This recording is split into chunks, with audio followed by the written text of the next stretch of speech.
Assalamualaikum warahmatullahi wabarakatuh.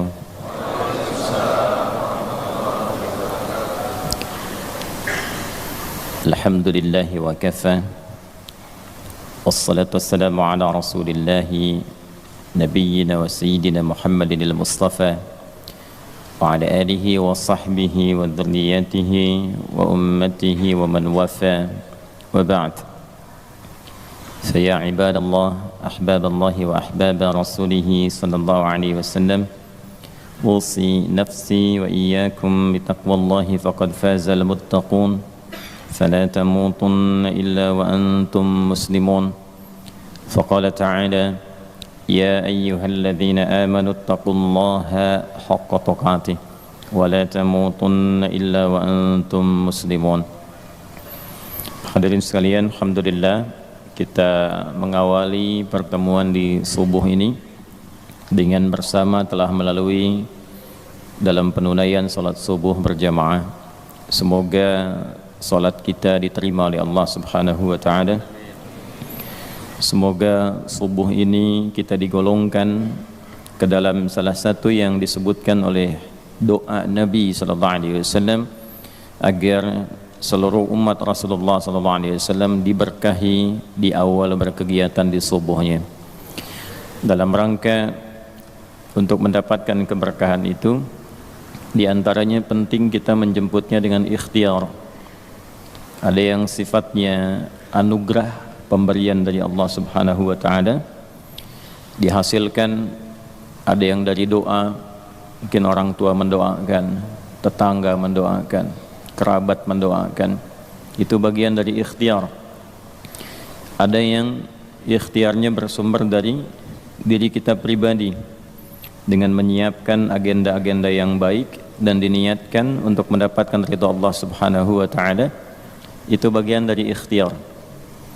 Ikhtiar bekerja, kita menyiapkan ilmunya, kemudian kita petakan agendanya, apa yang mau dikerjakannya.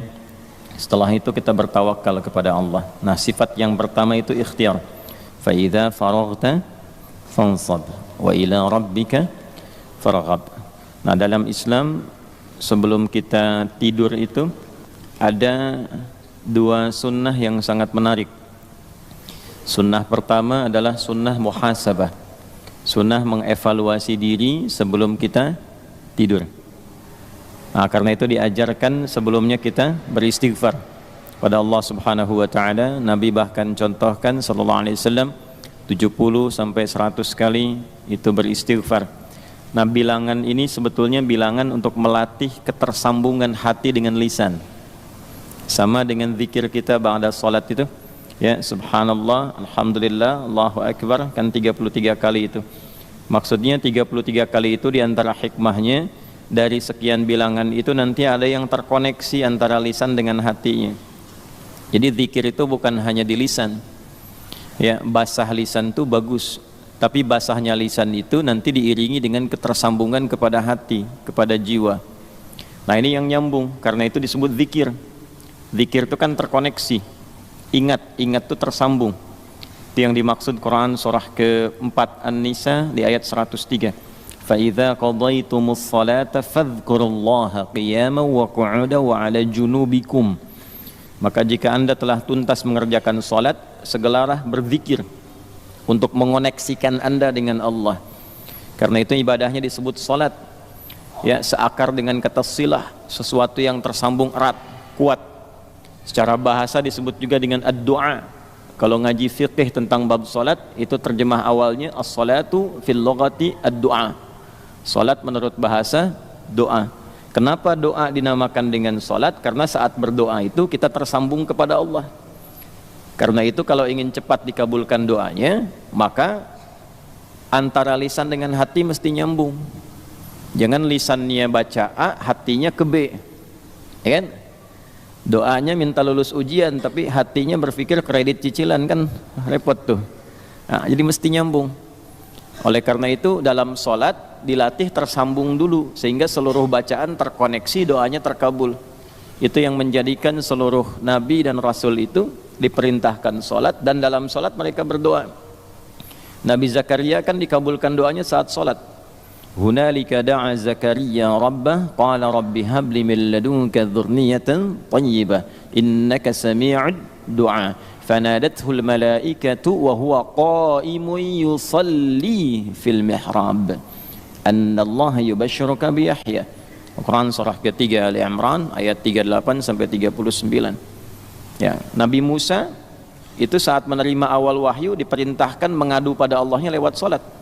Quran surah 20 ayat 14, innani anallahu la ilaha illa ana fa'budni wa aqimis salata lidzikri. Nabi Isa itu baru lahir, perintah pertamanya itu salat. Ya, Quran surah ke-19 itu Maryam ayat 31 sampai dengan 33 itu. Wa ja'alani mubarakan aina ma kuntu wa awsani bis shalah. Nabi Ismail alaihissalam sampai mewasiatkan pada keluarganya supaya konsisten sholat agar terus terkoneksi dengan Allah. Saya selalu memberikan logika begini, kalau anda itu punya koneksi dengan pejabat, aksesnya mudah kan gitu. Punya koneksi dengan DKM ini aksesnya mudah ke masjid tuh ya. Baik, nah punya koneksi dengan Allah apa yang sulit bagi Allah? Nah, Nabi Ismail alaihissalam itu mewanti-wanti keluarganya dan meminta, bahkan memerintahkan mereka konsisten menjaga sholat. Itu diabadikan di Al-Quran surah ke-19 Maryam di ayat ke-55. Wa kana ya'muru ahlahu bis-shalah. Dan adalah beliau itu kana kan bisa mengatakan begini di luar Al-Quran, wa amara ahlah. Tapi kadang ada kana di situ bertemu mudhari'. Ya, karena bertemu dengan mudhari maknanya dua. Ya, yang pertama yadullu 'alal 'adah, menunjukkan pada kebiasaan. Jadi Nabi Ismail itu terbiasa meminta keluarganya mengingatkan supaya jaga sholat, jaga sholat. Nah, itu bagi orang tua muslim jadi teladan.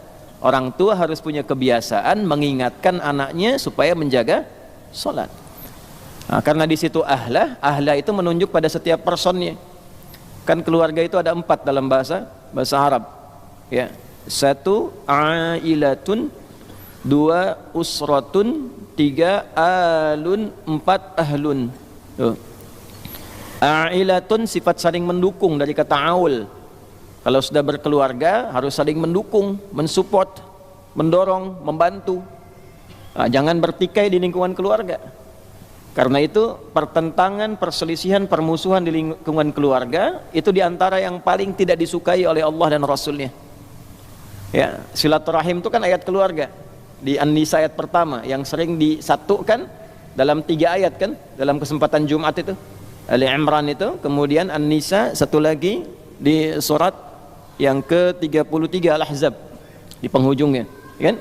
Yang di An-Nisa ayat pertama, ya ayyuhan nasu taqu rabbakumul ladzi khalaqakum min nafsin wahidah wa khalaqa minha zawjaha wa batta minhuma rijalan katsiran wa nisaa wattaqullaha alladzi tasaaluna bihi wal arham.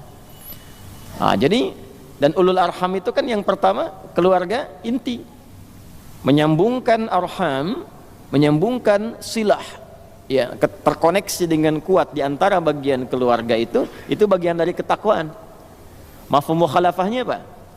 Ya, mafhum mukhalafahnya, pengertian terbaliknya, memutus rahim, memutus hubungan kekeluargaan itu termasuk dari penyimpangan terhadap nilai takwa. Nah, itu mesti hati-hati. Karena itu wasiat para nabi itu sebelum meninggal itu menyatukan keluarganya dulu, bukan dalam masalah harta. Awas, hati-hati itu. Ya. Ada 3 dosa bertumpuk diantaranya pada orang-orang yang rebutan warisan sampai tercerai-berai. Nah, itu pelanggarannya 3 dan termasuk pada kategori dosa besar itu.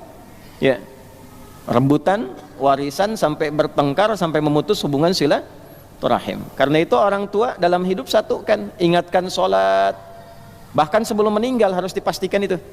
Ya, itu ada di Al-Quran surah ke-2 Al-Baqarah di ayat 132.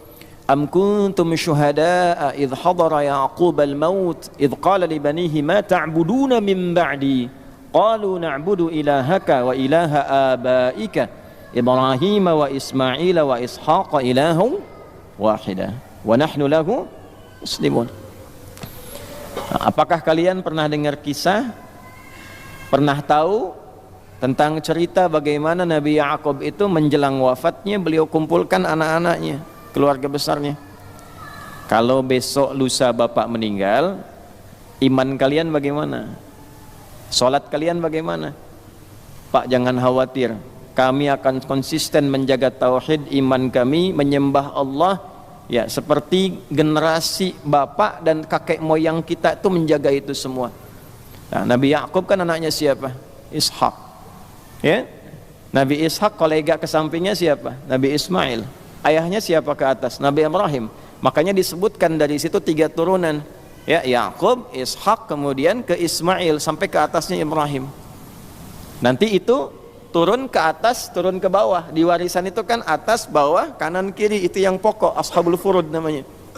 Nah, itu yang dijaga ahlunnya. Nah, itu aul namanya. Apa?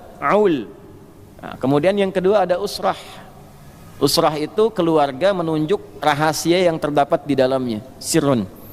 Jadi kalau sudah berkeluarga, kejadian-kejadian di dalam rumah yang pokok jangan dibuka keluar. Nah, terutama ibu itu Bu ya. Ada di surah keempat An-Nisa Bu, ayat 34. Ya. Fas-salihatu qanitatun hafizatu lil ghaibi bima hafizallah. Istri-istri yang salihah itu taat kepada Allah dengan cara menaati suaminya sepanjang suaminya menunjukkan dan meminta pada yang baik yang dibenarkan oleh agama. Lalu menjaga rahasia keluarga agar tidak terbuka keluar, terutama ketika tidak sedang bersama suami. Nah, laki-laki juga sama. Kenapa ditekankan pada perempuan? Karena perempuan punya sifat nasa. Karena itu diantara turunannya nisa. Ya, nasa itu senang menguraikan, menceritakan apa yang dirasakan. Jadi perempuan itu sependiam apapun, kalau ketemu temannya bisa ngobrol. Nah, kadang yang diobrolkan itu yang tidak harus dibuka. Nah, sekarang tidak ada teman, ada media sosial, bikin status. Ya, nggak nyangka ya. Nah, nyangka tuh. Yang ditunggui komennya kan Bu ya. Nah, itulah usrah. Jadi kalau ada kejadian malam, selesaikan, jangan tunggu siang, tutup. Nah, nanti setan masuk. Dan ada setan khusus menunggangi keluarga suami istri. Itu ada di Al-Baqarah ayat 102. Yufarriquna bihi bainal mar'i wa zawji. Tugasnya itu memecah belah supaya pecah aja suami istri itu. Jadi kalau ada kejadian malam, selesaikan malam, jangan tunggu siang. Sebab kalau tunggu siang, setannya makin banyak nanti ngasih informasi. Makanya kejadian di hari Ahad misalnya, di tanggal 4 Agustus, ya, kejadiannya malam, ditunggu sampai siang, itu kejadian Ahad 4 Agustus 3 tahun lalu muncul lagi. Itu akumulasi semua itu. Nah, setan begitu. Ya, kalau ditutup sampai hari kiamat tidak akan dibuka. Tapi kalau dibuka, menyelesaikannya tidak mudah. Kemudian ada al. Al itu keluarga dengan seluruh turunannya sampai bawah. Ya, dari mulai ayah, ibu, ke atas kakek, nenek, ke bawah, anak sampai cucu sampai cicit terus. Ya, itu al. Ada surah namanya surah Ali Imran, bukan Ailah Imran, bukan Usrah Imran, tapi Ali Imran. Ya, Imran itu bukan nabi, bukan rasul, istrinya bukan nabi, bukan rasul, tapi sukses mendidik keluarganya, keturunan ke bawahnya sukses semua.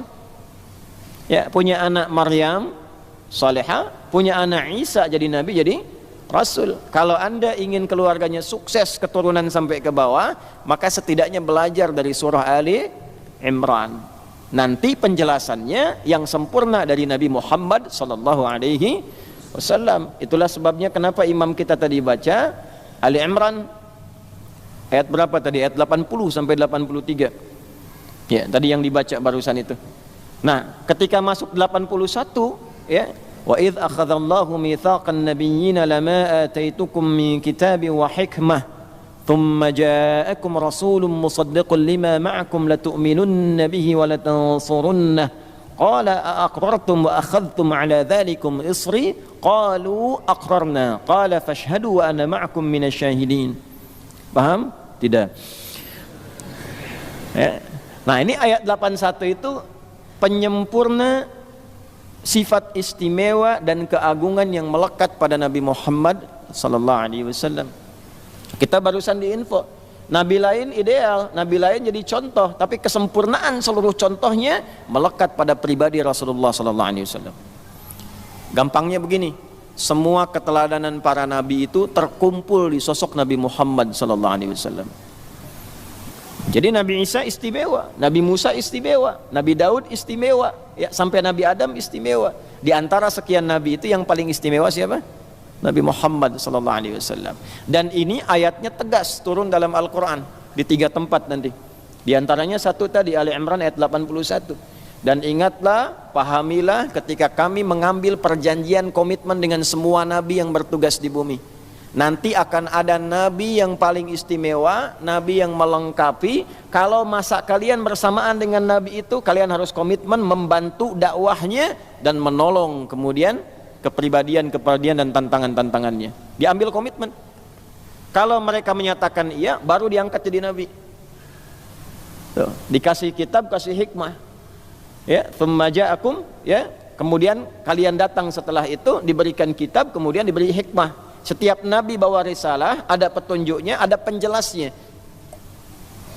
Tapi semua dari kejelasan itu harus menyampaikan pada umatnya. Harus disampaikan. Kalau nanti datang seorang nabi penutup istimewa, cirinya begini, jelas di cirinya disebutkan. Ada nama sifat. Makanya Nabi Isa mengatakan di antara nama sifatnya Ahmad. Quran surah 61 ayat ke-6. Wa mubasysyiran bi rasuli ya'ti min ba'di ismuhu Ahmad. Nabi Isa itu kan 600 tahun sebelum kelahiran Nabi Muhammad sallallahu alaihi wasallam. Ya, dan ini enggak masuk akal. Mana ada orang menyampaikan dengan gembira, orangnya belum hadir. Ya, Ustaz Hunaifi ke tetangga nyampaikan, alhamdulillah, anak lahir, namanya siapa? Ahmad. Kapan lahiran? Nanti 6 tahun lagi. Orang pasti bingung. Tapi Nabi Muhammad tidak, belum datang sudah gembira orang ngabarkan. Dan yang ngabarkan Nabi dan Rasul. Ini keutamaannya. Nah, karena itu berbanggalah, bahagialah kita termasuk yang dipilih oleh Allah menjadi umat Nabi Muhammad sallallahu alaihi wasallam. Nah, di antara tuntunan beliau yang harus kita ikuti untuk mewujudkan kebanggaan itu adalah salah satunya coba ikuti saran Nabi untuk mempersiapkan diri dalam setiap kegiatan yang akan kita lalui. Nabi senang orang siap-siap. Karena itu salat pertama disebut dengan subuh, seakar dengan kata asbah, artinya menyiapkan satu rencana yang terukur. Nah, jadi dari malam sunnah pertama istighfar supaya tidurnya tenang. Istighfar, astagfirullah, paling singkat tuh, sampai terkoneksi, nyambung dengan hati. Kalau hati sudah merasakan dosa, nanti ada getaran dari ujung kepala ke ujung kaki. Terasa mata salah apa saja, telinga salah apa, sampai ke kaki. Setelah itu berlinang air mata, tenang hatinya. Saat tidurnya sudah tenang, enak. Nah, itu diantara sunnah. Yang kedua, menyiapkan untuk pekerjaan besok. Itu bagian dari takwa. Ya ayyuhalladzina amanu taqullaha wal tanzur nafsum ma qaddamat liqad. Siapkan sampai ini kira-kira Allah ridho enggak sampai kiamat. Ghadis itu kan sampai kiamat. Besok kerja saya apa? Kerjanya ada pelanggaran yang enggak disukai Allah enggak? Gajinya memang besar, tapi maksiatnya juga tinggi. Gaji 100 juta sebulan, cuman sholat gak bisa dikerjakan, Jumatan izin. Dengan gaji 1 juta, tapi sholat nikmat, bisa hafal Quran, bisa Jumatan enak, sab pertama. Pilih mana coba? Oh. Ya kan? Nah, itu persoalannya tuh. Rukun iman kan 6, 1 sampai 5 lulus, yang ke-6-nya bermasalah. Ya, padahal kan rezeki itu bagian dari qada dan qadar. Walladzi qaddara fahada. Udah dihitung oleh Allah tuh jelas, presisi. Ya, sempurna, si fulan sekian sampai meninggal sekian, tinggal ikhtiar keluar. Kok bisa ditukar dengan Jumat? Ditukar dengan sholat. Nah, makanya dari malam tuh disiapkan, zikir dulu, disiapkan, dikuatkan. Besok setelah siap rencana, datang dalam subuh, sholat, mintalah taufik dari Allah supaya diberkahi pekerjaannya. Dalam sujud minta dimudahkan, dilindungi, diberkahi. Itu maksudnya awal kita menunaikan sholat subuh. Nah, dilakukan enggak? Apa cuma datang, sholat sunnah, sholat 2 rakaat, setelah itu pulang? Pahala dapat, insya Allah sesuai dengan keikhlasan. Rukun selesai, kewajiban hilang. Tapi berkah dunianya ada enggak? Kan Nabi selalu mendoakan tuh, Allahumma barik fi ummati fi bukuriha. Ya Allah, berkahi umatku dalam setiap awal aktivitasnya. Nah, ikhtiar menjemput keberkahan itu salah satunya menyiapkan agenda itu dan memohon kepada Allah taufik untuk memudahkannya. Jadi besok-besok kalau subuhan lagi, kalau masih hidup besok, kan kita tidak tahu kapan pulang ya. Besok kalau subuhan lagi, malam istighfar, siapkan agenda nih. Ya Allah, besok tulis satu-satu, saya kuliah nanti jam berapa, mata kuliahnya apa, malam dibaca disiapkan, agenda seperti apa, besok saya kerja bagaimana, apa yang akan saya kerjakan. Setelah kemudian selesai, bangun subuh-subuh, ingat agenda itu, dalam sholat kita bertakbir biasa sampai selesai, sujud minta kemudahan, selesai sholat berdoa yang kita lafadzkan. Kalau dalam sujud kan gak kita lafadzkan, dalam hati kita hadirkan. Ba'da sholat kita minta. Nah, maksudnya begitu. Kalau tiap hari dilakukan begitu, silahkan lihat perbedaannya. Nah, ini diantara ilmu yang harus kita banyak viralkan dan kita perdalam kembali. Ya, apa kaitan subuh ke zuhur? Kenapa namanya zuhur? Padahal kan siang itu bahasa Arabnya nahar. Kenapa bukan sholat nahar? Sore itu masa. Kenapa sholatnya asar? Ya, kenapa maghrib? Malam itu lail, kok sholatnya isya? Nah, semua itu tersambung, ada maknanya semua. Nah, karena itu nanti satu waktu kita ngajinya agak sedikit lebih dalam, kemudian kitab-kitabnya bisa ditunjukkan sehingga koneksi kita juga ada kekayaan dalam referensi dan menambah wawasan insyaallah. Nah, untuk itu kita antarkan dulu sebelum ngaji ke kitab-kitab pokok, kitab induk. Kita antarkan dengan adabnya dulu. Hari ini insyaallah kita akan masuki masih di halaman ke-17 ya. Halaman ke-17 di paragraf yang keempat, waqala Aliyun. Yang sudah ada kopiannya ya, silahkan dibuka halaman 17 ya, paragraf kedua dari bawah tuh, waqala Aliyun. Ada? Baik, yang belum ada disimak ya, diikuti insyaallah. Ini bagian terakhir di keutamaan, selanjutnya nanti kita akan masuk kepada teknis ya. Di kitab ini dibagi dua, satu motivasi, yang kedua bab teknis implementasi. Motivasi itu begini maksudnya, setiap kita itu kalau ingin semangat mengerjakan sesuatu, harus ada faktor yang mendorong kita untuk memotivasi mengerjakan itu dengan baik. Anda kalau nggak punya motivasi nggak akan datang ke sini. Apa tujuannya ke sini? Kan pengajian banyak, di tempat lain juga ada di hari yang sama. Kenapa datang ke sini? Ada motivasinya kan? Nah, menuntut ilmu juga begitu. Seperti mencari harta. Ya, bahkan harus lebih daripada itu, karena rumus Imam Syafi'i itu sederhana.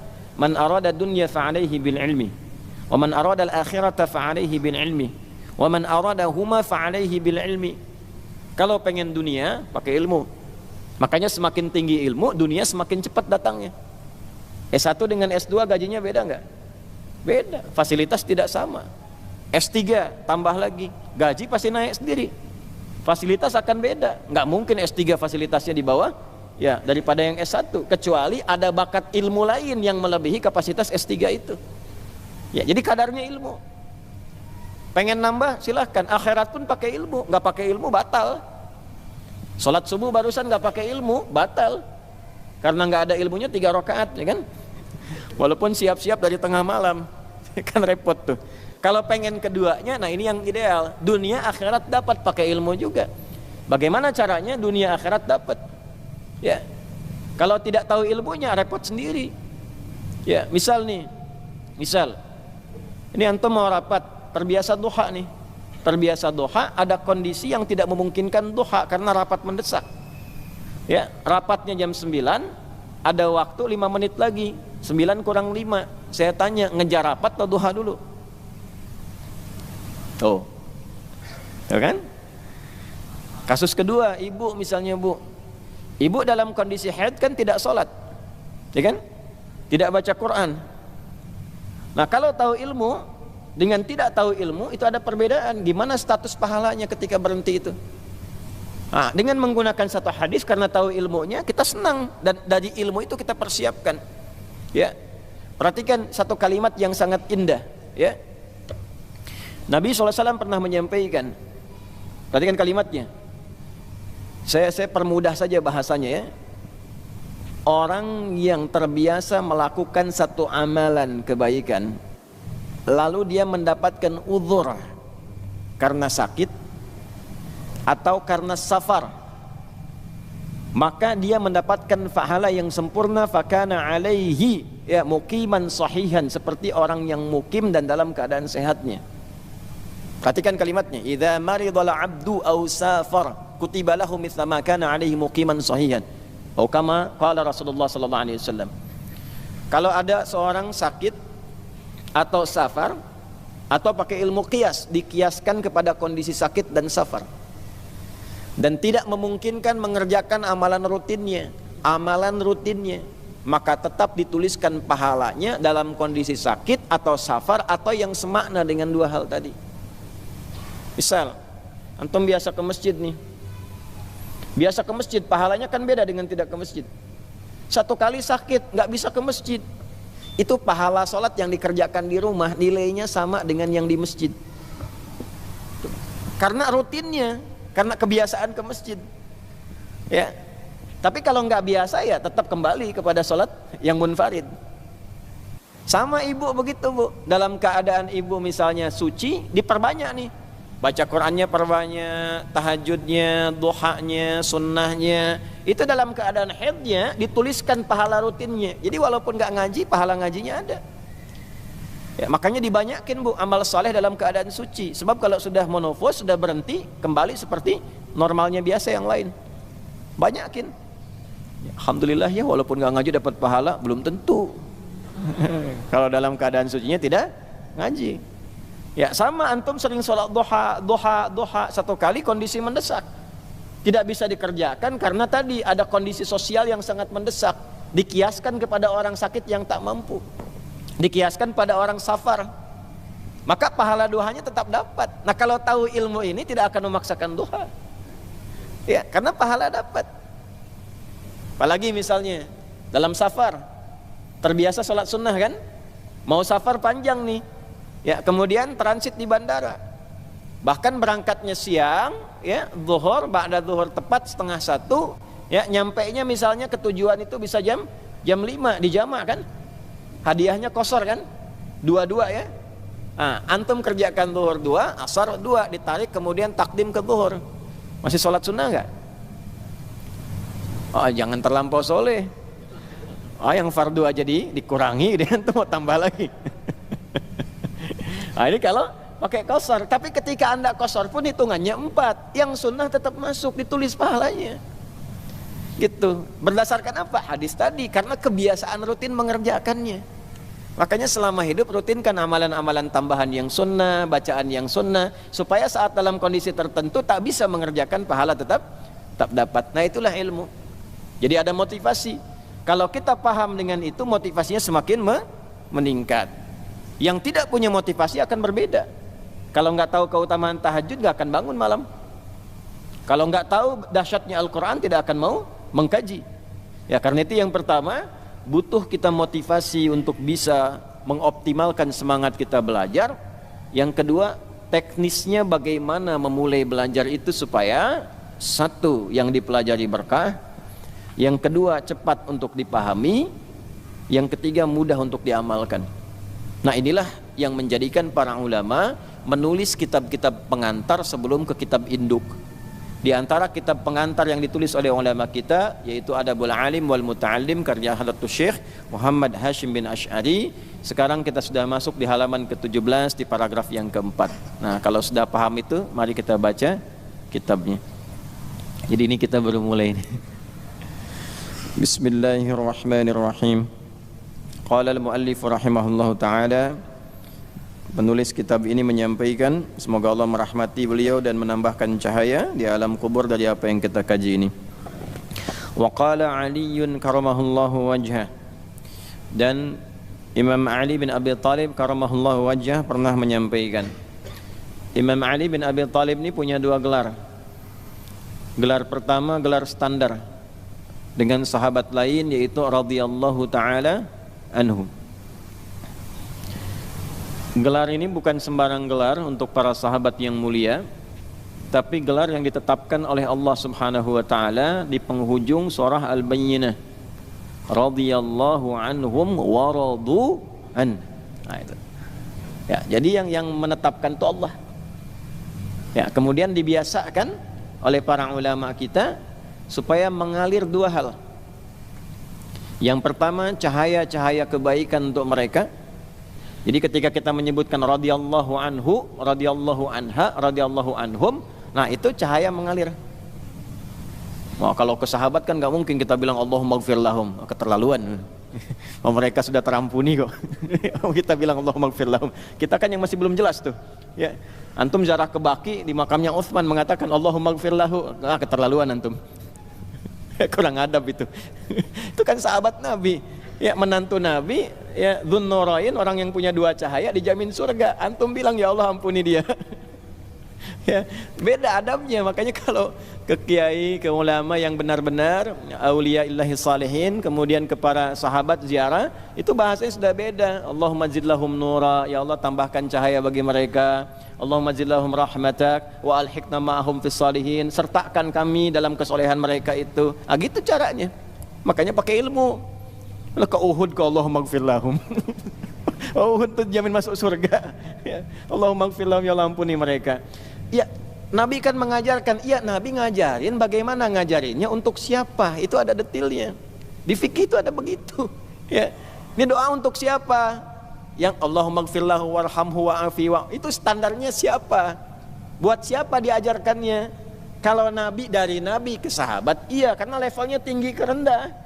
Nah, kalau kita kan rendah ke tinggi. Ya. Ya, minal adna ilal a'la, masa mintanya Allahumma ighfir lahum.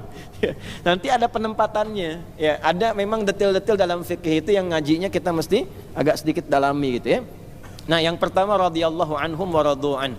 Jadi mereka ridha dengan semua apa yang Allah tetapkan, Allah pun ridha dengan mereka. Ya, makanya saat pulangnya pun kalimat ini disebutkan lagi. Ini yang kita ikuti. Ya, itu nanti tafsirnya ada di surah 89 Al-Fajr.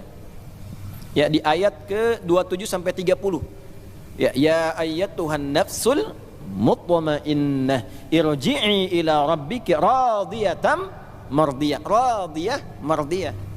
Jadi buat sahabat radhiyallahu anhum wa radu'an, kalau kita pengen ikut, ikuti sifatnya. Bagaimana supaya diridhai oleh Allah? Ya. Supaya Allah ridha dengan kita semua. Saat pulang pun sifat jiwa kita punya sifat meridhai dan diridhai. Maka ikuti pola sahabat. Ya, mereka semua gerak kehidupannya itu memastikan Allah ridha atau tidak. Nah, karena itu memandang pun mereka hati-hati. Pandangannya Allah ridha enggak? Mendengarnya hati-hati, Allah ridha atau tidak? Jabatan itu dilihat, Allah ridha atau tidak?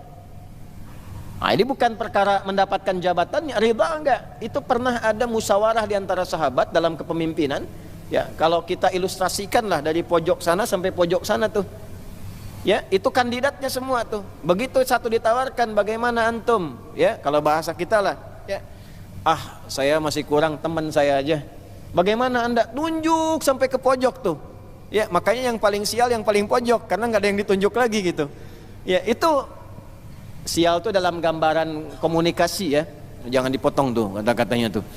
Ya, dalam gambaran komunikasi, karena ini harapannya tidak ingin diterima oleh yang bersangkutan, yang lain saja. Karena itu kalimat pertama yang keluar, inna lillahi wa inna ilaihi. Nah, tawakal sama Allah. Allah kalau sudah tetapkan semua kembali pada Allah, semua kemudian akan ditolong oleh Allah. Maka cara kita supaya ditolong Allah, ikuti petunjuk Allahnya apa. Wah, ini dilantiknya inna lillahi wa inna ilaihi rajiun, tapi kelakuan menyimpang dari kalimat itu. Hah? Ini kan problem. Hati-hati loh pejabat tuh. Ya, kan disumpahnya pakai Al-Qur'an yang muslim tuh. Hujjatan lahu aw alaihi. Itu akan jadi hujjah di hari kiamat yang menguatkan ia pada kebaikan atau juga menjadi saksi pada keburukannya yang menguatkan hukuman saat di akhirat saat kembali. Ya, mesti hati-hati.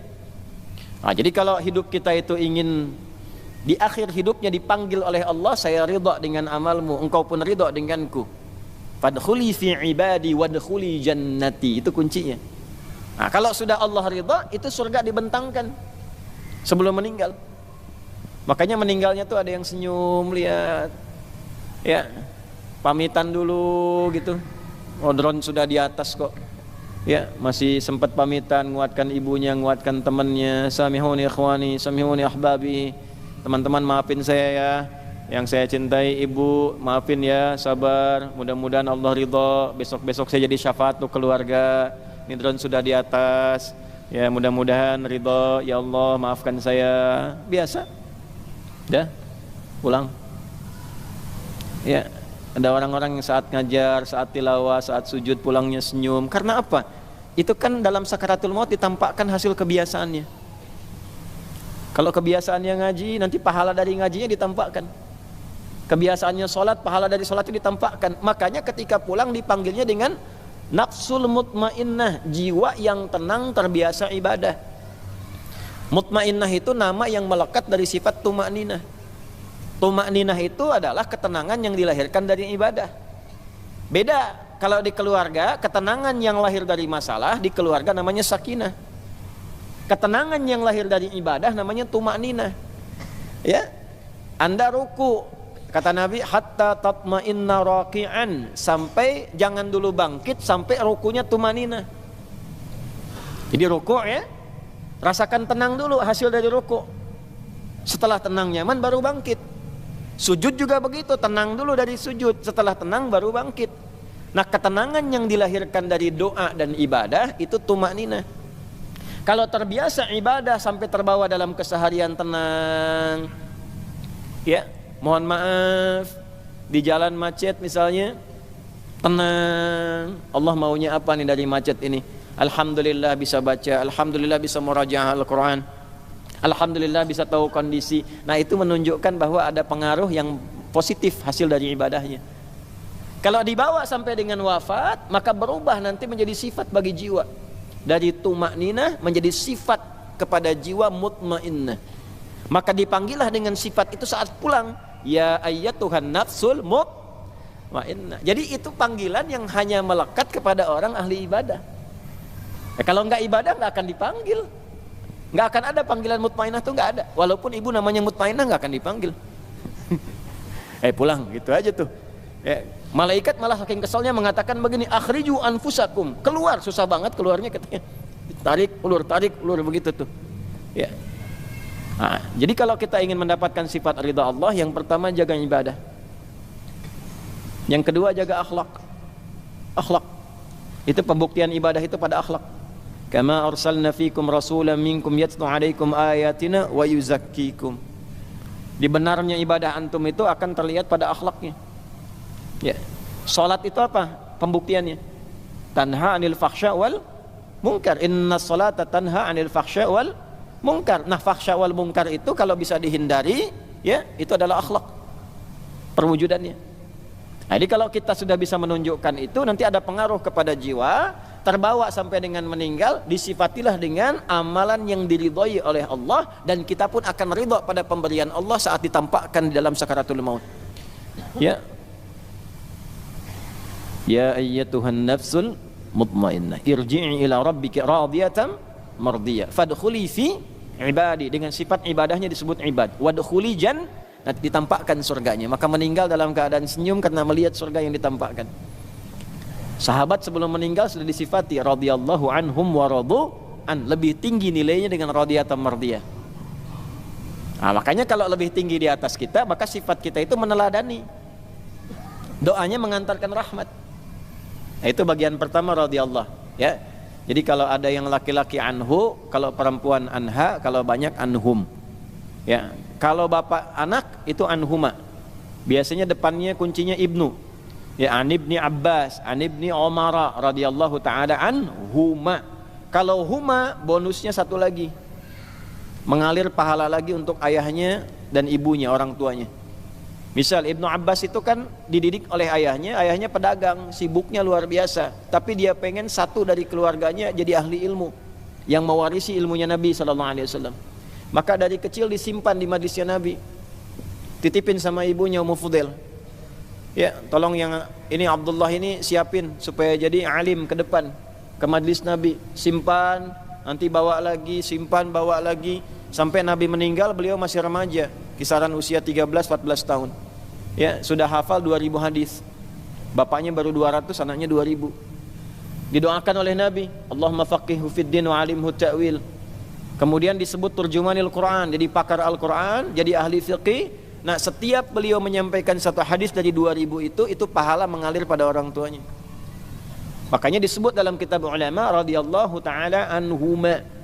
Sebagai tanda Abdullahnya dibuang, Abbasnya dimunculkan. Karena inisiatif mendidik anak itu datang dari orang tuanya. An ibni Abbasin. Ya. Nah, ilmunya dipakai dalam ilmu sanad, dipakai sebagai inspirasi. Kalau bapak ibu menyekolahkan anak ke pesantren, doanya dari ibu, dari bapak disiapkan yang halal, anak itu jadi ulama kemudian hari, hafal Quran, hafal hadis. Setiap dia menyampaikan sesuatu, bapak ibu dapat transferan pahalanya. Jangankan jadi alim, dia sekarang baca Quran, bapak ibu positif tuh, kirimkan yang halal, ibu doakan, dia baca Quran, pahala mengalir pada ibu. Nah, itulah keuntungannya begitu. Makanya cari sekolah-sekolah Islam, ya, cari pesantren-pesantren yang baik, yang ada Qurannya, ada sholatnya, supaya pahala mengalir. Hukum itu gimana niatnya? Innamal a'malu bin. Kalau orang tua niatkan dunia, bapak ibu dapat dunia. Itu aja sederhana. Di dunia yusibuha. Sekolahkan anak ke tempat favorit, kursusnya bahasanya bahasa asing, silakan perbanyak. Jadi sesuatu, jadi direktur, membanggakan Anda, bangga. Urusan apa? Dunia. Anda di servis, iya, urusan apa? Dunia. Selesai dunia, selesai. Akhirat bagaimana? Ya, pilih dunia apa akhirat? Pilih dua-duanya. Kan doanya Rabbana atina fid dunya hasanah wa fil akhirati hasanah wa qina adzab. Makanya cari pesantren yang bagus. Quran diajarkan, salat diajarkan, kenal sunnah Nabi diikuti, sirah para sahabat diajarkan, tidak melupakan kebutuhan-kebutuhan duniawi, konteks yang paling kini. Jadi dokter dia yang hafal Quran dan paham fikih kedokteran. Masa yang mengandung perempuan yang periksa laki-laki? Paham dengan baik. Jadi arsitek yang hafal Quran, jadi pejabat yang hafal Quran. Ya, coba perbanyak ke depan tuh bupati yang hafal Quran, wali kota yang hafal Quran, ya sampai presiden ahli Quran ke atas. Kalau itu semua didapatkan, berkah kita dan tahu ilmunya bagaimana cara menerapkan dalam kehidupan, itu pasti akan berkemajuan. Nah, itu radhiyallahu taala anhu. Jadi kalau ngaji hadis kita kalaupun belum ke matan, ke sanad, kita dapat inspirasi itu. Nanti Anda pelajari, Anda profesinya apa? Ingin ikut sahabat, nggak harus semuanya. Antum pedagang, mau dapat radhiyallahu taala anhu dalam dagangan, keluarkan. Utsman gimana dagangnya? Abdurrahman bin Auf gimana dagangnya? Talhah gimana dagangnya? Ya. Yang bukan profesinya, ya sudah. Ya, cukup antum ikuti keteladanan ibadah kebaikannya, yang seprofesi ikuti tian kehidupannya. Antum pengen jadi pejabat, oh gimana Abu Bakar, gimana Umar? Antum pengen karir di militer misalnya, gimana Khalid bin Walid? Gimana Abu Ubaidah al-Jarrah? Antum pengen di ilmu, gimana sahabat Ali bin Abi Thalib karamahullahu wajhah. Di antara keutamaan Ali ini ada yang kedua. Ya, ada yang menyebut begini, selama hidupnya sahabat Ali yang mulia ini selalu berusaha menjaga wajahnya, pandangannya dari sesuatu yang tidak baik, termasuk dari aurat dirinya. Ada yang mengatakan ya selama hidupnya itu menjaga pandangan dari aurat dirinya, aurat pokoknya. Karena itu dimuliakan oleh Allah wajahnya, karena selalu menjaga diri, memalingkan dari hal-hal yang tidak baik. Kelihatan gak bagus, paling, dan gak bagus, paling. Bahkan aurat dirinya pun beliau palingkan, wajahnya yang mulia dari itu semua. Ya, karena itulah kemudian diantara gelarnya bukan hanya radhiyallahu ta'ala anhu, tapi yang kedua karramahullahu wajhah. Allah telah muliakan wajahnya selama berkehidupan. Tapi tetap tidak mengangkat beliau dari derajatnya sebagai sahabat dan menantu Nabi yang mulia. Nah, jadi jangan sampai ada kemuliaan di atas sahabat yang lain dalam satu hal yang utama misalnya, lalu mengangkat beliau pada status melebihi statusnya. Sampai ada yang mengatakan dalam satu sekte begini, oh malaikat Jibril salah ngasih wahyu, harusnya ke Ali katanya, bukan ke Nabi Muhammad. Itu keterlaluan tuh. Ya, Ali kalau tahu itu langsung hukum mati sama Ali itu. Ya, pernah dengar beliau dikultuskan tuh langsung dikumpulkan eksekusi, karena ini akan jadi benalu di kemudian hari gitu. Nah, itu Ali bin Abi Thalib. Nah, ini kalau ingin ikuti beliau, kenapa yang ditampilkan sahabat Ali, inilah detilnya salah satu keutamaan Syekh Hashim. Ya, kalau ingin jadi penuntut ilmu yang baik, ilmunya berkah seperti Sayyidina Ali bin Abi Thalib, menguasai banyak bidang. Ya, beliau tuh paham dan sangat tajam akalnya sampai di bidang hitungan. Ada kitab yang suka baca kitab namanya Tafsir Al-Jawahir, karya Syekh Tantawi Jauhari. Ada kurang lebih 5 jilid besar-besar, segini kurang lebih besar jilidnya itu. Nanti ada Lataif jilid terakhir, itu menyampaikan kisah-kisah nyata yang penyelesaiannya saat kasus terjadi, penyelesaiannya menggunakan pendekatan Al-Quran. Ya, saya pernah cerita di antara kasusnya ada seorang suami mengadukan istrinya kepada sahabat mulia ini Sayyidina Ali bin Abi Thalib dan menuduh istrinya telah berzina karena baru 6 bulan sudah melahirkan. Maka diadukan, ini nggak normal katanya, kok 6 bulan sudah lahiran, nuduh zina. Ditanya oleh Sayyidina Ali, apakah anda punya bukti? Tidak. Tapi saya punya keyakinan orang nggak akan mungkin mengandung langsung lahiran begitu. Lalu dipanggil istrinya, ditanya, apakah anda berzina? Tidak ya Amirul Mukminin. Mau bersumpah? Mau ya Amirul Mukminin. Maka kata Ali bin Abi Thalib, ya sadaqat zaujuk, istrimu benar atau kama qala. Dia protes, bagaimana bisa benar? Maka beliau kemudian mengatakan, apakah anda nggak paham dan nggak baca firman Allah Subhanahu wa taala? Maka dibacakanlah Quran surah Luqman surah 31 ayat ke-14. Wa wassaynal insana biwalidayhi ihsana hamalathu ummuhu wahnan ala wahnin wa fisaluhu fi amain. Allah menyampaikan, dengan segala keagunganku aku wasiatkan kepada setiap anak untuk berbakti kepada orang tuanya. Maka prioritaskan yang pertama ibumu, karena ia yang telah bersusah payah dari awal semenjak kelahiranmu, mengandung dengan keadaan yang tidak mudah. Setelah mengandung, lahiran masih harus memberikan ASI. Ya, fi amain. Kalau mau maksimal dalam 2 tahun. Itu Quran, Bu. Silahkan cek di medis, dalam teori kesehatan tuh, berapa lama waktu yang sempurna yang ideal memberikan ASI. Allah menyampaikan lewat Al-Quran tuh 2 tahun, fi amain. Ditegaskan di Al-Baqarah ayat 233 nanti. Ya, baru disapih tuh 2 tahun itu, kalau ingin maksimal, ya.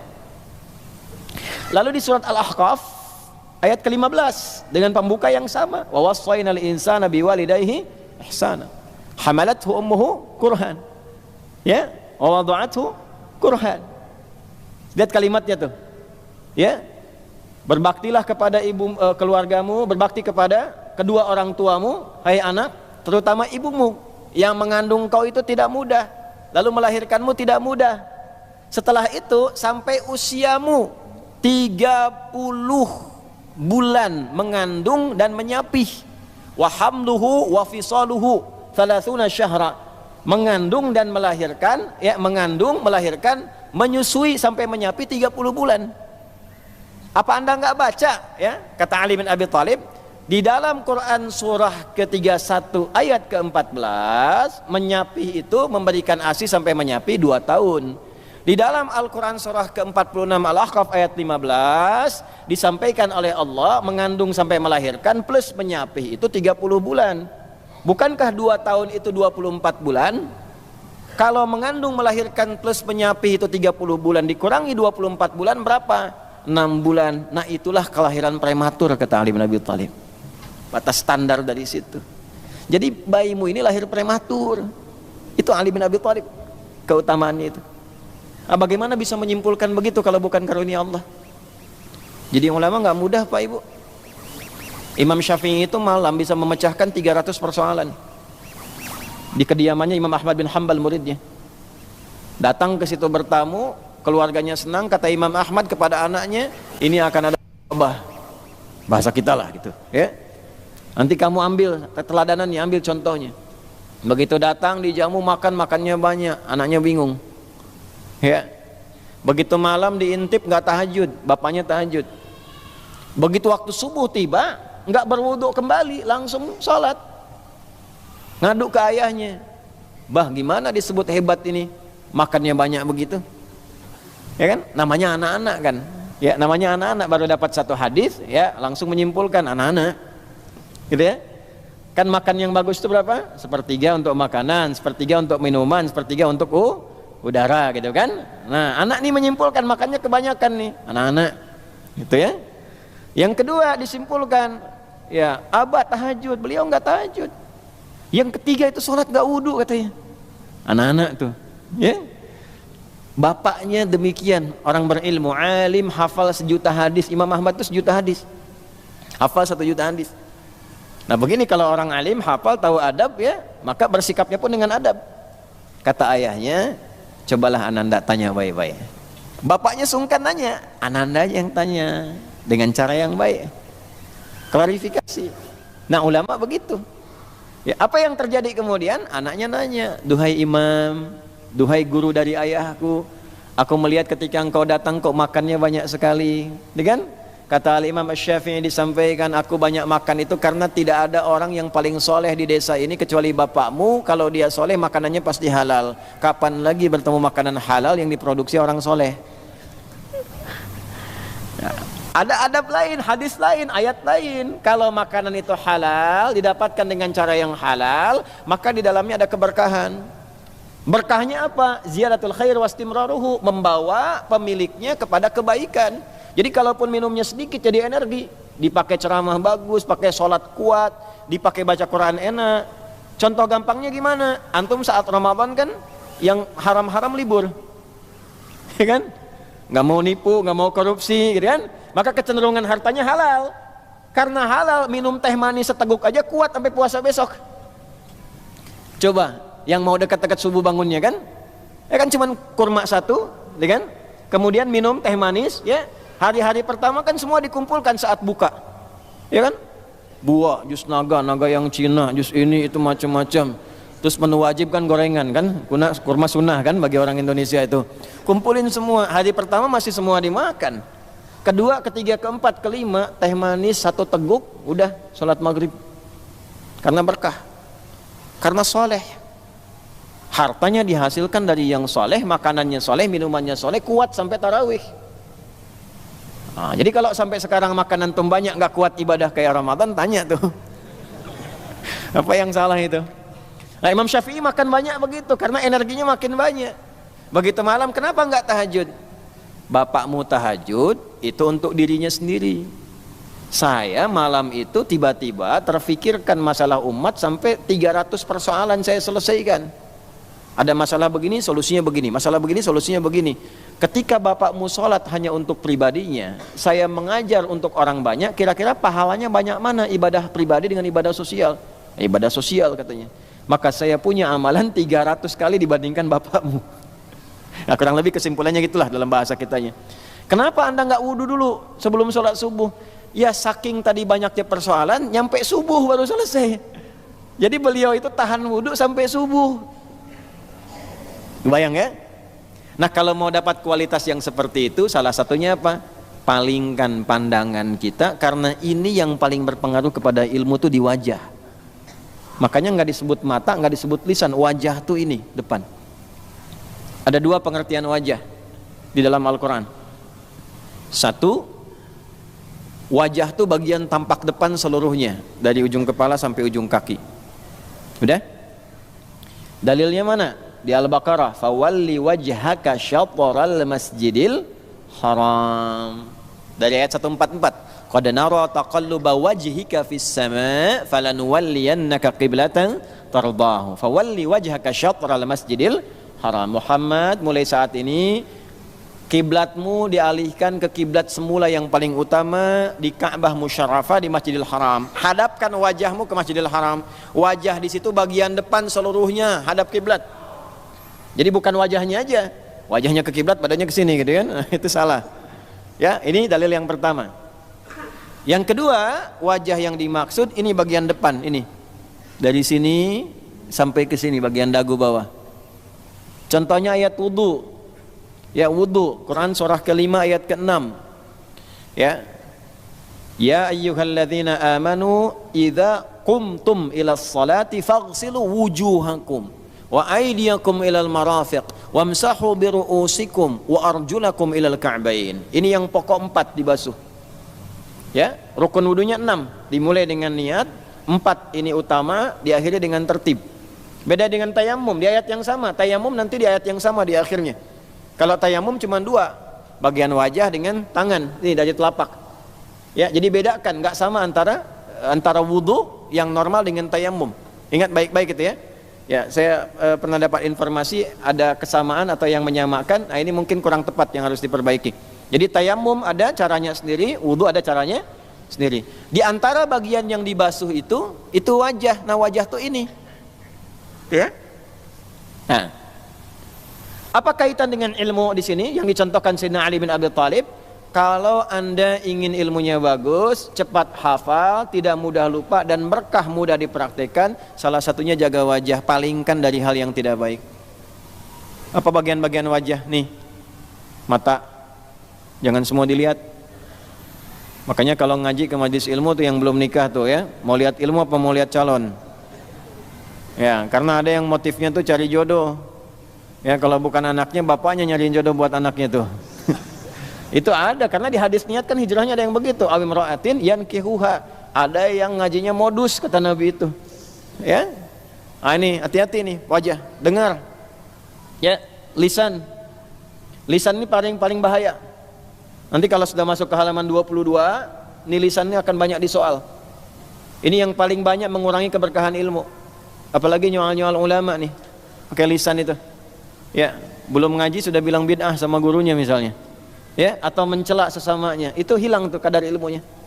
Itu bahaya. Nanti ada yang masuk ke level, ada yang masuk ke level tidak mencium bau surga. Padahal dia penuntut ilmu. Coba buka halaman 22 tuh. Maaf saya lompat tuh karena ngaji kita sudah kita baca ini. Nah ini nih, ada faslun halaman 22 sebelah kanan tuh. Coba untuk mengingatkan ya. Ingatkan.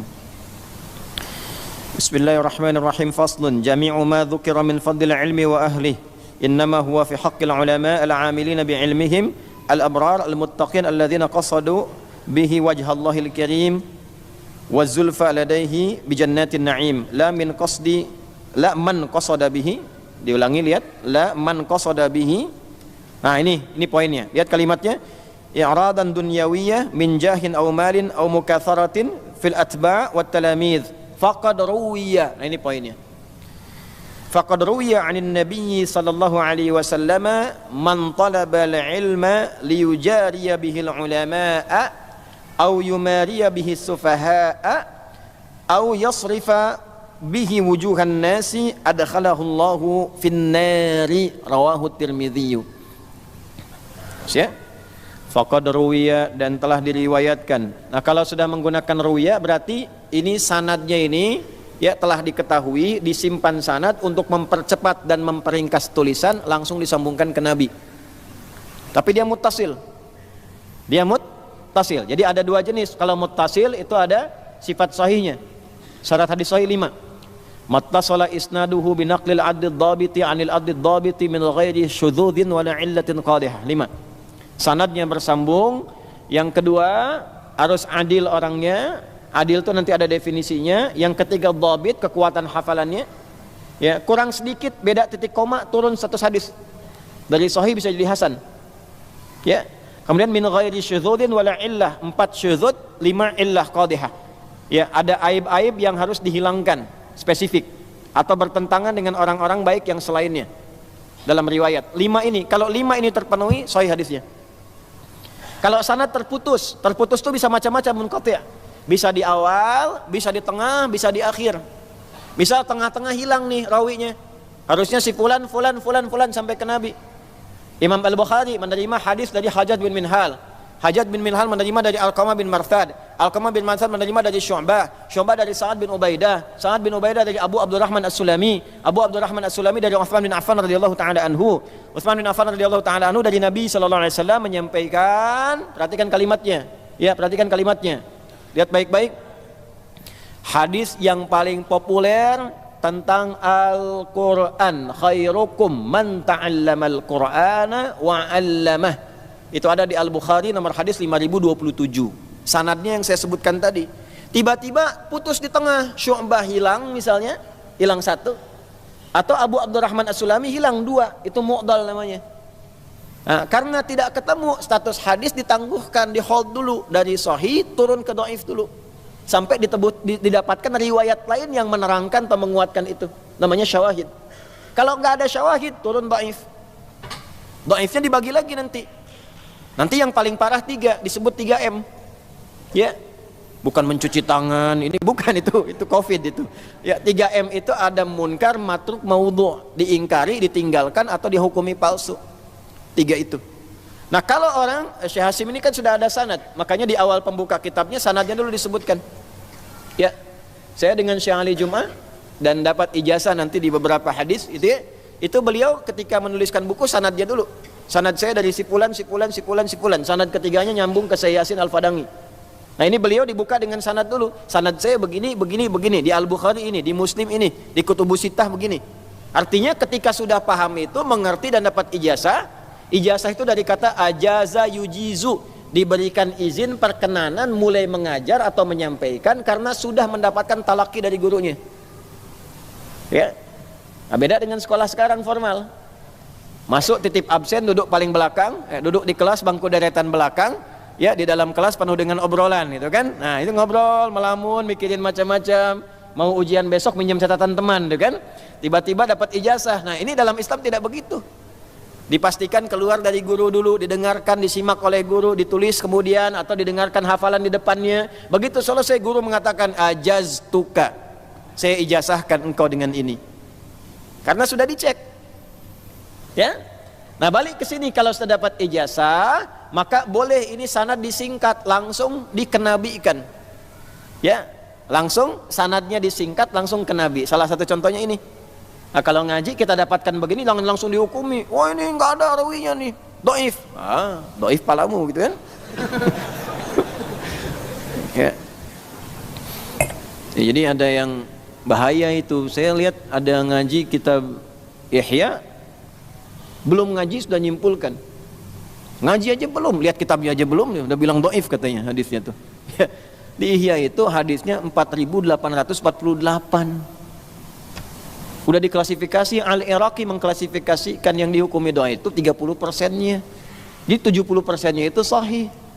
Di 30 sampai 34 dhaifnya dipecah lagi. Mana yang afdhaliyatul amal, mana yang la aslalahu, dijelaskan lagi. Kenapa ada ini, kenapa ada itu, babnya apa, sampai begitu.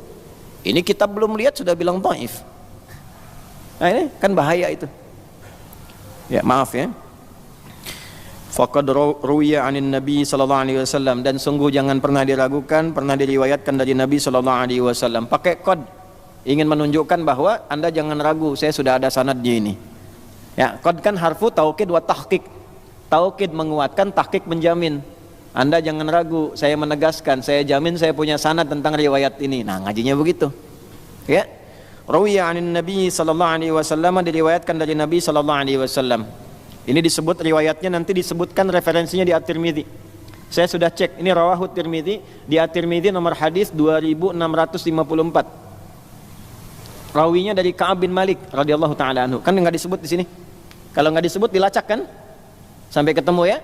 Nah, ini ada di At-Tirmidzi nomor hadis 2654. Yang ada kitabnya boleh tulis sampingnya 2654 At-Tirmidzi. Rawinya dari Ka'ab bin Malik. Karena ada 2 rawi. Rawi pertama Ka'ab bin Malik, rawi kedua Abu Hurairah. Yang Abu Hurairah ada di Abu Daud nomor hadis 3664, 3664. Ada di Ibnu Majah nomor hadis 260, 260. Ya, nanti perbedaan redaksinya di ujung, di akhir. Depannya sama, ujungnya berbeda. Ya. Yuk kita bacakan riwayatnya. Maksudnya untuk nambah referensi ya, antum tuliskan tuh. Yuk, karena kita sebentar lagi selesai.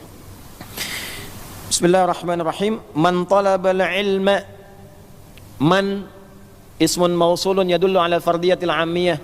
Huruf sambung konjungsi pada satu informasi, bentuknya tunggal, hukumnya umum. Siapapun, artikan begitu. Man siapapun. Ya, coba dialihkan dari terjemahan barang siapa. Kan suka ada terjemahan tuh ya, barang siapa tuh. Nah, saya agak kurang sepakat. Ya, karena sampai hari ini saya belum temukan tuh barang punya siapa tuh. Ya. Jadi lebih enak siapapun. Man siapapun, laki-laki, perempuan, besar, kecil, tua, muda. Hati-hati nih, hati-hati. Talabal ilma, yang menuntut ilmu, yang belajar, Jadi kalau kenapa diartikan menuntut ilmu? Supaya ilmunya sambil kita tuntut sampai dapat. Yang namanya nuntut kan sampai dapat. Jaksa penuntut nuntut sampai dapat, buktinya ada, ikhtiarnya ada, maksimal sampai ketemu. Nah, kenapa menggunakan tolaba kita tuntut? Karena lebih tinggi nilainya dibandingkan sekedar datang. Ya, jadi kalau kita mau belajar, tuntut sampai dapat betul ilmunya. Makanya sampai paham, bahasa Qur'annya tafaqquh fid din, sampai mengerti betul perihal agama itu. Masuk dengan keluar mesti beda. Anda belajar fikih sholat, jangan dulu pulang sebelum paham tuh. Kenapa takbirnya begini, kenapa tangannya seperti ini, kenapa yang dibaca Allahu Akbar, apa maknanya itu, apa hubungannya dengan praktikal hidup kita. Sudah paham baru keluar. Itu tolaba namanya. Jelas ya? Nah, jadi sering kita tulis menuntut ilmu, tapi saat praktek nggak dituntut. Ya, kalau nuntut nggak akan ngantuk antum. Man talabal ilma, siapa yang belajar menuntut ilmu, liyujariya bihil ulama, hanya untuk mendebat ulama. Hati-hati itu. Hanya untuk mendebat ulama, berbangga-bangga dengan di hadapan para ulama. Karena sifatnya tolaba, maka ada, ingat kalau Nabi sampaikan ini berarti kejadian. Ada orang belajar seperti serius, kelihatannya benar sambil menuntut dasar ilmunya. Jadi kalau ada dalil dia catat tuh. Ini Qur'annya dalil, hadisnya dia hafalin betul karena nuntut ilmunya. Ini dalilnya Qur'an, hadis. Tapi itu hanya digunakan untuk menyoal ulama. Bikin konten sengaja aja buat nyoal ulama. Gitu. Bikin status hanya untuk nyoal ulama. Jadi bangga kalau sudah nyoal si fulan tuh bangga. Padahal belajar aja baru 1 ayat, 2 ayat. Hati-hati nih, kalau ada yang begini, Nabi sampaikan berarti kejadian. Ada orang belajar, kelihatannya serius, paham dalil, paham itu artinya dia pelajari itu ngerti, catat gitu kan. Ya, pahamnya paham dalilnya, tapi kadang nggak paham cara menempatkannya bagaimana. Tapi yang paling bahaya adalah ketika didapatkan itu digunakan hanya untuk menyerang orang lain. Yang paling berbahaya untuk menyoal ulama. Kan kalau ulama levelnya sudah beda. Belajarnya terukur, sistematis, kan 4 itu. Wala yata'allamu illa mimman takallamat ahliyatuhu. Ya, wa dhaharat diyanatuhu wa tahaqqaqat ma'rifatuhu. Ya, washtaharat siyanatuhu. 4 kata Imam Nawawi itu. Kalau ketemu ulama begini hati-hati. Hati-hati itu. Itu dagingnya racun, kalau banyak disoal bermasalah nanti. 1 pakar di bidangnya, 2 soleh orangnya, 3 ma'rifat pada dirinya, kenal Allah sehingga muncul sifat khasyah, enggak sembarangan. Dia proporsional dengan urusan dunia, ngajarnya lillah karena Allah. Ya. Karena itu akhlaknya pun baik. Kalau ketemu yang seperti ini mesti hati-hati. Mesti hati-hati. Nah, ada orang belajar hanya untuk nyoal orang lain. Bahayanya yang disoal ulamanya, ustadznya, kiainya. Bikin konten hanya untuk celah ulama, celah ustadz, celah kiai, masuk ke dalam hadis ini. Ya, walaupun ulamanya salah dalam satu hal, tapi dia sengaja membuat untuk menjatuhkannya, itu yang paling bahaya. Bisa terjadi orang salah kan? Ya, inzilaqul lisan, salah nyebut ayat misalnya, oh langsung disimpulkan ternyata dia bukan seorang ahli Al-Quran, nyebut ayat aja salah nomornya katanya, ente aja baca nggak lancar gitu kan. Bisa terjadi. Iya, bisa terjadi gitu. Ya, coba kita cek ya terus. Au yumariya bihi sufaha, atau sengaja bertengkar dengan sesama orang bodoh. Sama-sama baru ngaji, udah perang dalil. Padahal sama-sama baru ngaji, baru hijrah. Baca Quran masih belum lancar, hafal juga tidak, baru tahu ayat 1, hadis 1, guru ngajarin, buat dipraktekin, dipakai nyerang orang. Yang paling tidak menarik adalah bertengkar sesama para pelajar, ribut. Ya, perang komen. Makanya saya sering katakan kepada Anda semua, hati-hati, saya tidak akan mengakui murid-murid yang hanya menggunakan bahan pelajaran untuk mencela orang. Abaikan saja. Mencela yang sudah tercela itu buang-buang energi. Kita ngajar itu untuk memperbaiki diri kita. Kita belajar untuk membuat kita lebih dekat dengan Allah, bukan menjatuhkan orang lain. Ya, belum selesai hadisnya, sabar. Kemudian gurunya, au yasrifa bihi wujuhan nas, atau dia ngajar orientasinya hanya untuk memperbanyak murid supaya nggak ngaji lagi dengan orang lain, supaya fokus pada dirinya saja. Nah, ini kan tafsirnya di awal. Ini ada. Ya, min jahin au malin au mukatharatin fil atba' wat talamid. Ada guru nanti yang kalau ngajar, kata Nabi itu ditafsir oleh Syekh Hashim, kalau ngajar itu supaya muridnya belajar dengan dia saja. Jangan belajar dengan orang lain. Supaya muridnya makin banyak, kagum pada dia, cuma ini yang dekat dengan Quran, cuma ini yang standarnya dengan sunnah, yang lain salah. Sampai menyimpulkan hati-hati dengan yang lain. Bisa terperangkap pada bid'ah, jauh dari Quran, jauh dari sunnah, dan menyimpulkan hanya itu yang Quran, yang sunnah. Ini bahaya. Sebab ketika salah memberikan fatwa, murid tidak punya referensi lain untuk dibenarkan. Ketika salah gurunya memberikan fatwa, murid tidak punya kesempatan memperbaiki, karena menganggap yang lain salah semua. Coba Anda ngaji dengan guru Anda misalnya pakar di satu bidang, tapi belum tentu pakar di bidang lain. Pakar di bidang sejarah misalnya, di fikih belum tahu, memberikan hukum fikih salah, dan Anda yakin guru Anda benar, bahaya. Bahaya. Ya, misal ini ya, misal. Nih, tadi kita bicara wudu, rukun wudu ada berapa? 6. 1 niat, 4 yang pokok tambah tertib kan? 6 kan? Nah, lalu Anda misalnya samakan dengan tayamum. Oh, ini yang pokok sama kayak tayamum misalnya, wajah dengan tangan saja. Dan Anda itu muhibbin ke situ, senangnya ke situ, menyimpulkan itu, salah yang lain. Ya, atau disampaikan kalimatnya misalnya pendapat mayoritas ulama, jumhur ulama, padahal nggak ada satupun ulama bilang begitu misalnya, kan jadi masalah. Ya, tapi Anda yakin dengan itu dan Anda menganggap yang lain salah karena nggak sesuai dengan Quran dan Sunnah. Ketika Anda praktekkan, sholat Anda batal itu, karena sudah gugur dari awal. Ya, benar secara praktek, tapi tidak sah secara hukum karena wudunya sudah salah. Walaupun Anda wudu dari mulai tangan dicuci, sunnah kumur-kumur, sampai dengan kaki dibasuh, tertib dilakukan, tapi dengan keyakinan yang rukun cuma 2, ya, yang rukun cuma 2, itu salah. Karena amal dengan niat, innamal a'malu bin niat. Begitu Anda menyimpulkan demikian dan menganggap guru yang lain itu tidak tepat, inilah masalah. Nah, itu yang menjadikan saya selalu mengatakan bahwa jangan selalu menghukumi 1-2 guru karena kesalahan satu hal yang diperbuat. Dan saya selalu mengatakan belajar dengan guru lain, jangan terfokus pada saya. Di Al-Azhar aja kan banyak ustaz-ustaz ngajar di sini. Ada Ustaz Jamalul Lail, ada yang lain-lain, ada yang macam-macam ngajar, itu ikuti. Kalau tidak sepakat, tidak usah diambil. Tapi jangan mencela. Ya, sehingga ukhuwah kita enak. Ya, silakan ada ustaz-ustaz yang lain mengajar, ya. Ada yang di Ormas NU Muhammadiyah, ada yang Salafi, ada yang macam-macam. Yang baik-baik ambil, enggak sepakat tidak usah dicela. Ya, tinggalkan sudah yang tidak sepakatnya, hormati, doakan gurunya dalam kebaikan, sudah selesai. Jangan disibukkan pada yang tidak baik. Nah, kenapa kalau Anda terlalu terfokus termasuk kepada saya, terus saya salah dalam satu hal, ya kan?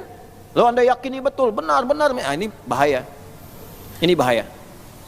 Ya, tetap harus ada pembanding. Tapi kalau gurunya sudah thiqah betulan, maka setiap yang disampaikan itu dalil sifatnya. Dalil itu maksudnya apa? Anda jangan tanya dalil lagi kalau baru belajar. Kadang guru-guru itu mempersingkat menyampaikan hukum karena sudah paham dalil. Anda yang baru belajar jangan tanya dalil kepada guru yang seperti ini. Itu nggak sopan. Ya, kalau sudah ada level guru menguasai bidang-bidang ini, sudah paham dalil, Anda datang jangan tanya dalil lagi. Ya, guru misalnya menyampaikan, salat malam boleh ya 2-2-2-2-1, atau nanti kalau mau masukkan ke witir 4-4-3 atau rakaat 11 atau 20. Witirnya 3-23 itu boleh dilakukan. Nyampe begini, Anda tanya, dalilnya apa Pak Kiai? Nah, itu nggak sopan. Nah, kecuali kalau ada orang baru belajar, Anda meragukan apa yang disampaikan, karena jarang ini ditampaikan, boleh tanya dalil. Nah, jelas ya? Nah, itulah gambaran-gambarannya. Nah, ini akan terjadi. Nah, kenapa bengong ini? Nah, saya bacain hadis, situasi itu akan terjadi. Kalau terjadi, bagaimana menyikapinya? 1, niat karamahullah wajah, palingkan wajah dari yang nggak penting.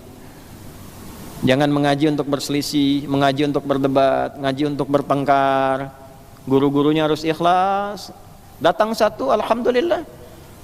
Datang 10, alhamdulillah. Banyak orang, nggak ada bedanya dengan 1-2 orang. Dipanggil orang kaya, alhamdulillah. Dipanggil orang biasa, alhamdulillah. Ngajar, alhamdulillah. Nggak ada orang, ngajar juga. Kurang sehat itu. Nggak ada orang kok ngajar. Ya, nah, maka hati-hati. Ya, hati-hati ya. Nah, ini sudah berbeda ini, nuansanya sudah berbeda. Ya. Nah, ini saya perhatikan, ini terjadi di era-era kekinian. Apa yang terjadi kalau ada yang seperti itu? Adkhalahullahu finnar. Allah sampaikan pada malaikat, nggak usah dihitung tuh, belajarnya nggak usah dihitung, amalnya nggak usah dihitung, langsung ke neraka aja. Kalau mau detil ke kalimatnya langsung di hadisnya, an-naru an-naru, 2 kali disebutkan oleh Nabi. Neraka neraka tuh orang begitu. Kalau mau ngajinya sampai ke Ibnu Majah, sampai ke Abu Daud, perhatikan kalimatnya. Ya lam ya'rif raihatal jannah, nggak akan pernah dapat kesempatan untuk mencium bau surga. Jadi kalau ngaji cuman sekedar ngumpulin dalil buat berselisih, buat perang-perangan kata-kata, buat ribut-ribut, itu tidak akan mencium bau surga. Tidak akan memasukkan ilmunya ke dalam surganya. Bahkan nanti yang paling bahaya, kelihatannya seperti orang baik, banyak kemudian dalil yang dikuasai, tapi nanti yang keluar sifat-sifat buruk, itu disebutkan oleh Nabi dalam hadis yang lain, cuma sampai tenggorokan, nggak sampai kepada jiwanya. Ini bahaya. Ya, oleh karena itu bertakwalah pada Allah Subhanahu wa taala, ya, supaya kita dijaga oleh Allah, jaga ilmunya baik, cara belajarnya benar, dan pikiran juga dijaga. Jangan sampai saya cerita tadi antum pikirkan orang pasti si ini nih, ya, salah juga tuh. Karena wajah-wajahnya kelihatan tuh gitu ya. Ini nggak boleh, nggak boleh. Kita jauhi ya sifat-sifat seperti itu. Ya, fitnahnya makin banyak. Coba Anda bayangkan. Saya ngajar di hadapan dai-dai, hampir 1000 orang se-Indonesia. Yang hadir dai, rektor, ya, dalam pengkajian, sedang mengkaji pemaknaan. Pemaknaan diambil kotongannya 5 menit, nggak nyampe bahkan cuma 2 menit, dari pemaknaan menjadi penamaan. Ya kan? Dari penamaan dirubah jadi hukum, dari hukum disebarkan seakan-akan seperti itu, terus orang saling berselisih dan sebagainya. Itu kan bahaya. Kita membahas asy'ara, pemaknaan, pengkajian. Dari pemaknaan berubah jadi penamaan, dari penamaan dibikin konten macam-macam, disebarkan jadi hukum. Yang tidak ada jadi ada, ramai orang ribut. Tanggung jawabnya bagaimana? Ya, nah itu kan bahaya. Di hari kiamat kan bertanggung jawab semua. Bagaimana kalau dikumpulkan di hadapan Allah nanti? Pertanggung jawabannya seperti apa? Maka dari itu karamahullahu wajah dari Sayyidina Ali bin Abi Thalib mengajarkan pada kita, pada yang tidak penting gak usah dikonsentrasikan ke situ. Itu tanda kebaikan seseorang. Min husni islamil mar'i tarkuhu ma la ya'ni. Orang Islam yang baik itu meninggalkan yang tidak penting. Tadi ngaji apa sama Ustaz Adi? Karamahullahu wajah. Kan gak enak gitu ya. Nah, kita bacain dulu nih apa kata Imam Ali bin Abi Thalib, baru kemudian kita tutup. Kembali ke halaman 17. Wa qala Aliyyun karamahullahu wajah. Ini penutupnya. Imam Ali bin Abi Thalib karamahullahu wajah menyampaikan, kafa bil ilmi syarafan an yadda'iyahu man la yuhsinuh. Cukuplah ilmu itu akan selalu mulia walaupun diklaim oleh orang yang bukan pakarnya. Maksudnya apa? Kalau belum menguasai satu hal, jangan mengklaim sebagai ahli, karena tetap tidak akan mengungguli hakikat ilmunya, ketahuan kurangnya. Pertama untuk para ustadz ini, ya, kalau belum menguasai materi jangan maksain ngajar. Siapkan baik-baik, ngajar tuh siap-siap. Mau Jumatan siap-siap. Jangan merasa punya banyak ilmu, dikasih judul belum paham, di tengah jalan buka Google 5 menit sebelum khutbah. Gitu. Karena nanti kalau ketahuan kurangnya, ketahuan tidak baiknya, fitnah bagi dirinya. Ilmunya maka tetap baik. Ya, orang nggak paham tafsir, ngajak tafsir, tafsirnya akan tetap sempurna, tetap syaraf, tetap mulia. Yang tidak mulia orangnya, walaupun diklaim oleh orang yang bukan pakarnya, tetap justru akan merendahkan dirinya. Ya, profesor di bidang apa? Kalau profesornya di bidang umum, jangan mengklaim agama. Semua agama sama, menuju pada Tuhan yang sama, cuman caranya beda-beda. Kan? Orang pasti bingung kan? Ilmunya tetap, tauhidnya tetap sempurna, la ilaha illallahnya tetap kokoh, nggak akan terganggu dengan itu. Yang hina siapa? Orangnya. Orang pasti akan bingung. Ya. Karena apa? Ilmu yang sudah terjaga itu sudah kokoh, tetap akan sempurna dimuliakan. Ketika orang datang menentang itu dengan klaim ya kemampuannya, maka yang terhina orangnya, yang dibicarakan orangnya bukan ilmunya. Ya. Malaikat yang bertanya di alam kubur siapa namanya? Hah? Mungkar dan yang mencatat amalan, Raqib dan Atid. Yang menjaga pintu neraka, Malik. Pintu surga, saya sudah bilang sama malaikat pencatat amalan Mungkar dan Nakir, jangan catat dulu misalnya kan. Bisa, orang udah tahu yang nanya Mungkar Nakir itu penanya di alam kubur, bukan pencatat amalan. Jadi kalaupun antum mengklaim seorang dengan gelar-gelar tertentu tapi menyampaikan yang kontroversial, hakikat ilmunya tetap akan tinggi, antumnya yang jatuh. Paham nggak? Ya, saya baru video callan sama malaikat maut tadi tuh, tahan dulu, kan nggak bisa. Ya, malaikatnya tetap mulia, ilmunya tetap mulia, antumnya yang jatuh.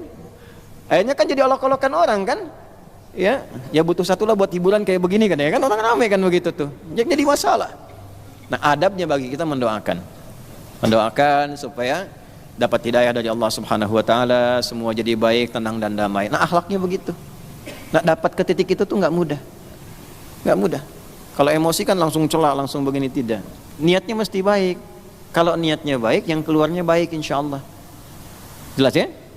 Oke, terakhir penutup, wa kafa bil jahli dzamman an yatabarra'a minhu man huwa fih.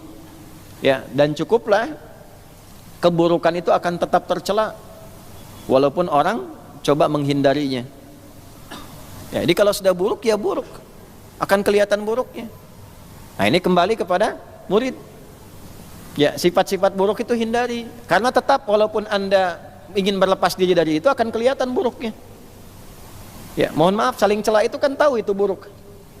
Ya, walaupun Anda bikin klaim, oh ini dalam rangka menghindari diri dari ahli bid'ah, ya tetap aja Anda tercela. Karena apa yang Anda keluarkan itu perbuatan tercela. Walaupun Anda ingin mengklaim diri bersih dari itu, tetap Anda akan dicela. Sebab perbuatan yang Anda lakukan sudah tercela. Oke? Misal ada seorang kiai, ya, terekam misalnya kan, dengan amalan tertentu, Anda belum paham, langsung Anda cela dan sebagainya, disebut dihukumi. Ya, lalu orang-orang protes. Tidak baik bicara seperti itu. Oh, ini dalam rangka mempertahankan sunnah misalnya. Tetap Anda tercela. Klaim Anda untuk bicara begitu tidak menghilangkan perbuatan tercela Anda. Itu maksudnya.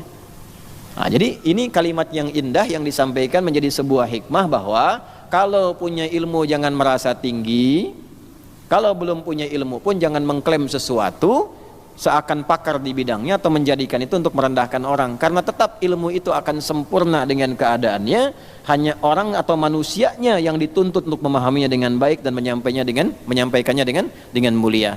Pun demikian bagi para penuntut ilmu, menjaga diri dari yang tidak mulia, dari yang merusak ilmu, itu bagian dari keutamaan yang menjaga dan meningkatkan pengetahuan untuk mudah diamalkan dalam kehidupan.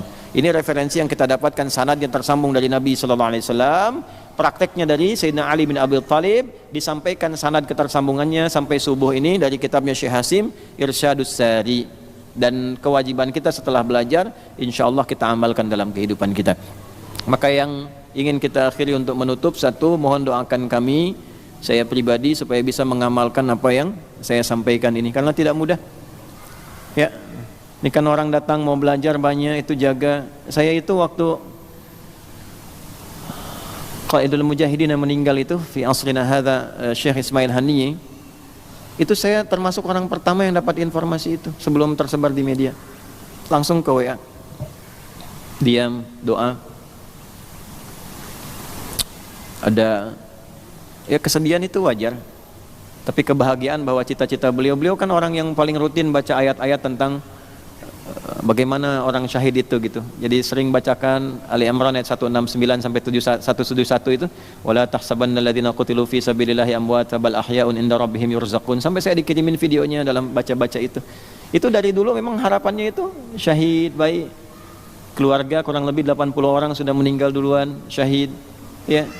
Dan resikonya kan jadi pemimpin tertinggi di situ kan resikonya memang syahid. Resikonya itu, jadi sudah tahu, karena itu mempersiapkan, termasuk bacaan ayat Quran yang dibaca pun itu. Ya, tapi hal pertama yang saya tanyakan, kita pulang bagaimana? Anda bayangkan, di sini yang nggak kenal kan sholat gaib, nggak pernah ketemu, nggak pernah kenal, nggak pernah apa. Kok bisa Allah muliakan sedalam itu? Sedunia heboh, ya, bahkan dibela dan sebagainya. Bagaimana bisa mendapatkan status yang demikian mulia? Hidup terhormat, wafatnya juga mulia, iskarima au musyahida. Kita ingin viralkan kebaikan-kebaikan itu. Saya sampai nunggu seharian untuk membenarkan niat, supaya tidak cuma numpang pada berita viral. Oh, sedang viral nih, muncul seakan-akan kita ingin ikut viral di dalamnya, nyebarkan ini. Tidak, itu kondisikan hati itu lama gitu. Tahan dulu. Kita tahu masalah, tapi tahan dulu. Benar nggak niatnya nih? Niatnya ada yang lain nggak? Hanya ingin viewernya banyak, katanya itu nahan tuh nggak mudah. Sama dengan begini. Karena godaan-godaan dari para kiai, ustadz dan sebagainya itu kan godaannya 3. Ya, jah, kedudukan, supaya ingin terasa tinggi dan sebagainya, ya kan? Mal, harta benda, sehingga bisa potensial pilih-pilih tempat dan sebagainya. Kalau yang milih itu tempatnya bagus, dalam konteks materi dia datang, kalau materi kurang dia nggak datang, alasan apapun. Yang ketiga, popularitas, itu paling bahaya. Kayak gini lihat orang banyak dan sebagainya, itu kan? Itu nggak mudah itu. Kalau nggak membersihkan hati, itu tarbiyahnya nggak bagus, tazkiyahnya nggak jalan, itu bahaya. Nah, salah satu untuk bisa mendukung itu, tolong doakan, ya, supaya diikhlaskan, dijaga oleh Allah, konsisten dalam yang benar, dan diringankan hisabnya di hadapan Allah Subhanahu Wa Taala. Itu yang paling baik. Kalau saya otomatis insya Allah saya doakan. Amanat guru saya pertama sebelum saya mengajar, nah, nanti kalau kamu ngajar lihat wajah-wajah yang ngajar itu semampu kamu. Nanti malam kamu bangun, pagi ngajar, malam bangun. Nah, dalam sholat kamu berdoa, bayangkanlah wajah-wajah itu. Minta kepada Allah ilmunya diberkahi sampai ke hati, mereka diringankan, dimudahkan urusannya, diberkahi hidupnya, ya, dan sebagainya. Nah, itu kalau itu kita lakukan. Tapi tolong sebut ya nama kami ini supaya Allah menjaga dengan baik. Itu poin-poin yang paling utama supaya terjaga. Karena malu kita ngajar, musibah paling besar adalah ketika murid datang mengharap akhirat, guru datang mengharap dunia. Musibah paling besar. Ya, dan mudah-mudahan tidak terjebak di dalamnya. Allahumma taqabbal minna innaka antas sami'ul alim wa tub 'alaina innaka antat tawwabur rahim. Allahumma 'allimna ma yanfa'una waffiqna bima ta'allamna linafhama bih wa waffiqna lin'amala ma fahimna ya arhamar rahimin. Allahumma ihfadna ya arhamar rahimin asli ahwalana ma yuqarribuna ilaika wa ila ridhak kama tuhibbu wa tarda wakhfad biladana an Indonesia waj'alha baldatan tayyibatan wa anta tardaha. Rabbana atina fid dunya hasanah wa fil akhirati hasanah wa qina adzabannar. Wa sallallahu ala sayyidina Muhammad wa ala alihi wa sahbihi ajma'in wa akhiru da'wana subhanakallahumma rabbana wa bihamdika nashhadu an la ilaha illa anta nastaghfiruka wa natubu ilaik walhamdulillahi rabbil alamin.